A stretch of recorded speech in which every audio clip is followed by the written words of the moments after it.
monsieur Hambourg, je vous monsieur Hambourg, je crois que vous avez la pêche et que la vie vous traite bien. Aujourd'hui, nous allons parler de la plus grande tristesse qui soit, la fermeture d'une salle de cinéma. Et sans doute une de mes salles préférées ever, dans laquelle j'ai eu le plaisir de découvrir tellement de films. Donc, comme tu le sais, tu es parti crever des bois Chronicles, mon pote.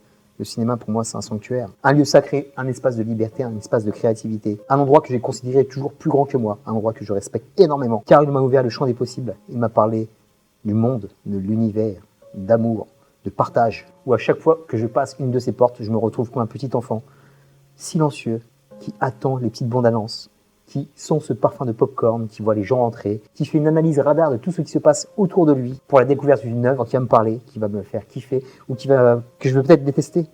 Mais ça, le cinéma me l'a porté comme personne. Néanmoins, il y a bientôt un mois, le UGC Normandie sur les Champs-Élysées est fermé. Et ça sonne le glas de tous les UGC des Champs-Élysées. Parce que ça fait presque maintenant 10 ans que tous les UGC ferment un à un sur les Champs-Élysées. Ça avait commencé par le UGC Marignane, où il y avait 4 salles, qui était très sympa, avec un petit balcon très sympa. UGC Georges V, qui a fermé en mars 2020, avant ce confinement de triste mémoire qui était dû au Covid. Je me rappelle de l'élocution de Édouard Philippot, juste comme si c'était hier. Et qu'est-ce que j'ai fait? J'ai foncé sur les Champs-Élysées pour aller voir un film, juste avant que ça ferme, mais finalement, le mec, là, le vigile, il a fermé les grillages juste sur ma gueule. Et il était tout sourire, parce que le mec, il t'a fait pas ce soir-là. Il était vrai, il pouvait rentrer chez lui. Et j'ai eu les boules, parce que le cinéma, je l'ai jamais revu. Un cinéma où il y avait une dizaine de salles, puisqu'il s'était coupé en deux. Une salle magnifique avec un balcon où j'avais ma petite place préférée sur la droite quand je rentrais. Et une autre salle avec une grande salle et plein de petites salles autour. Ça faisait franchement, c'est un panel de salles. Tu comptes ces 3 UGC, ça fait 18 salles. 18 salles qu'on sautait en très peu de temps. Donc vraiment dégoûté, parce que ça avait un parfum unique. Tous ces cinémas ne ressemblaient pas au multiplex. C'était pas d'énormes salles, mais il y avait ce parfum vintage que je kiffais, parce que les Champs-Élysées, c'est là où j'ai découvert pratiquement mes plus grands films. C'est là où j'ai découvert Jack Burton. C'est là où j'ai découvert le premier Rocky que j'ai vu au cinéma, c'était Rocky 3, je me rappelle, en VO. J'étais tout gamin, je pouvais à peine lire les sous-titres, mais je kiffais tellement. Et mon gars, ça fout les boules, parce que UGC Normandie était la plus belle salle. C'était une salle de 600-700 places, je pense, si je dis pas de bêtises. Et c'est là où j'ai passé pratiquement plus de 20 ans de ma vie, parce que j'ai la carte UGC depuis septembre 2000.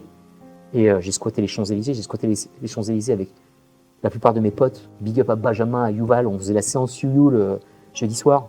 Mes potes du bahut, mes potes de la danse, Cédric, Christophe, Pascal. Mon frère, Rinka, on était à l'UGC Georges V, on a vu un vieux film avec Hugh Jackman, une comédie romantique toute pourrie. Je sais pas qui était l'acolyte, je sais pas si c'était Ashley Judd, bref, une comédie romantique un peu pétée.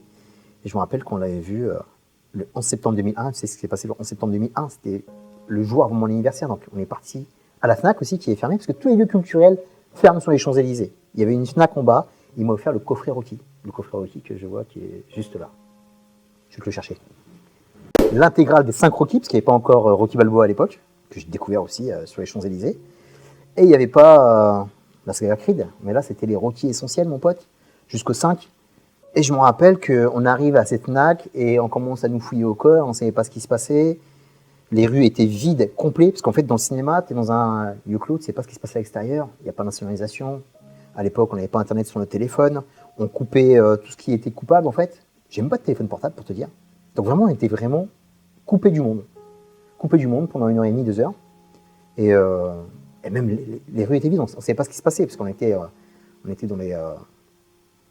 C'était un mardi soir, et en revenant chez nous, c'est là qu'on apprend le drame. Voilà encore un souvenir de cinéma, avec un souvenir d'un cauchemar mondial qui perdure encore jusqu'à maintenant, mais on va s'écarter un peu de ce sujet, parce qu'on peut aller très loin. Beaucoup de souvenirs qui me touchent profondément et personnellement, parce que mon ex-chéri était aussi cinéphile comme moi, on avait tous les deux une carte UGC, et on passait une majorité de nos soirées de la semaine là-bas. On avait notre routine, on était là-bas le dimanche après-midi, le mercredi soir, le vendredi soir. On n'y coupait pas, même des fois un peu plus, quand on avait des sorties exceptionnelles, comme, je sais pas, Matrix et les Dots qui était sorti pendant le festival de Cannes, un vendredi.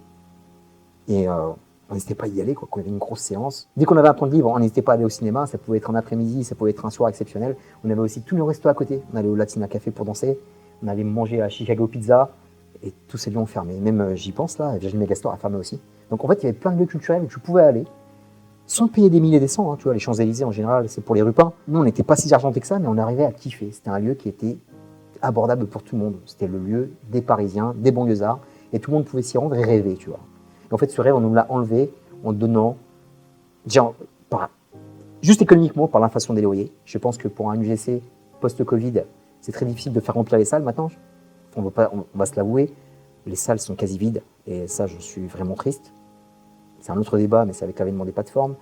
Les gens deviennent de plus en plus casaniers, ils peuvent rester à la maison, regarder soit sur un rétroprojecteur, soit sur une superbe télé OLED, un 4K, ou le dernier film Netflix ou Prime Video, je ne sais quoi. Tu rajoutes à ça aussi le prix des places c'est énorme de payer quand même. J'ai vu un cinéma la dernière fois, c'était 17 euros, quoi, plein pot. Donc si t'as pas une carte d'abonnement, c'est super chaud. Bref, il y a plusieurs solutions pour aller au cinéma parce que t'as les CE, t'as des cartes aussi avec plusieurs places où c'est un peu moins cher. Mais c'est vrai que aussi c'est un facteur qui joue aussi. C'est un facteur qui joue parce que là, c'était la fête du cinéma il n'y a pas si longtemps. Les salles étaient remplies, ça coûtait 5 euros. Et là, vraiment, il y avait un intérêt pour retourner à la salle et pour voir toutes sortes de films. Il y avait des films où jamais j'aurais mis un copec dessus, la salle était quand même remplie. Donc ouais, je suis vraiment triste par rapport à la fermeture, mais c'est une fermeture qu'on peut malheureusement expliquer par l'air du temps, par l'économie.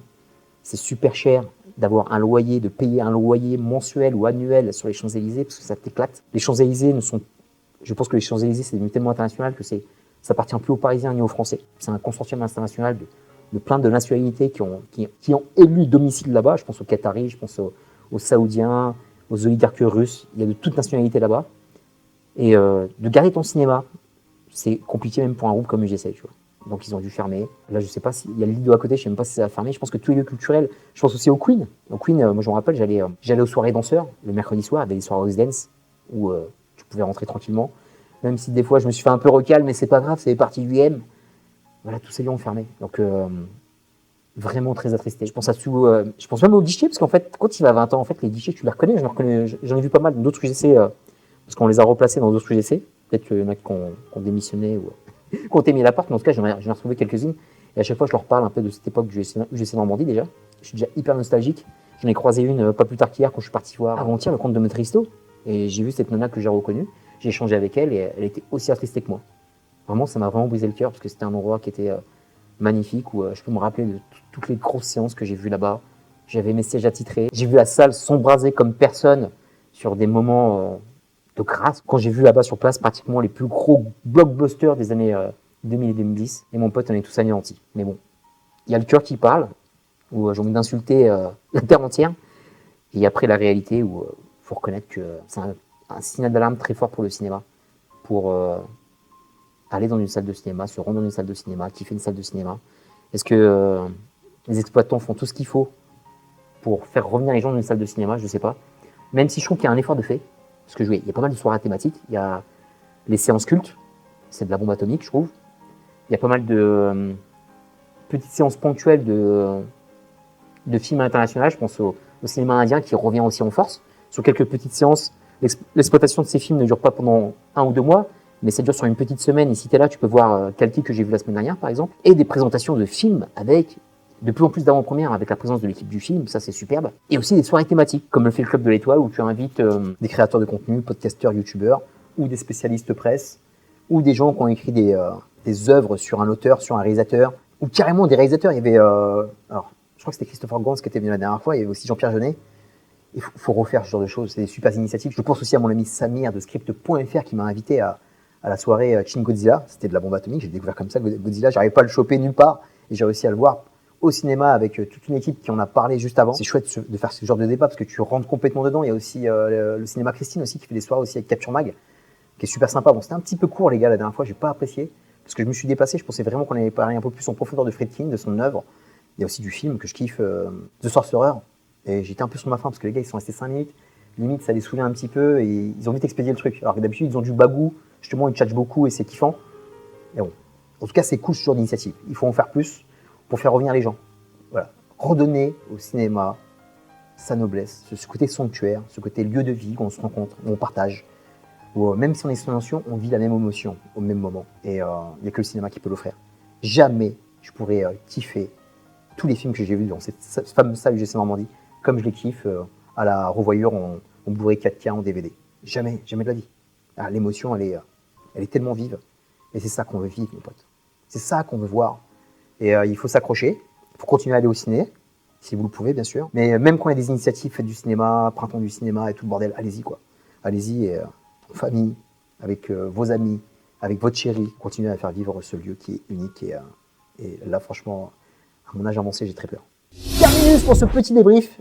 Très triste. Vraiment, j'ai pas la larme à l'œil, mais presque. Il y a tellement de souvenirs qui vont rester et d'autres qui vont s'évaporer. Ça me fout les boules. En tout cas, voilà, plein de gros bisous, les gars. On va se voir cet été parce que je pars pas en vacances pour l'instant. Donc il va y avoir de la vidéo. Et j'aurai un peu plus le temps, je tape un peu moins. Peace and love!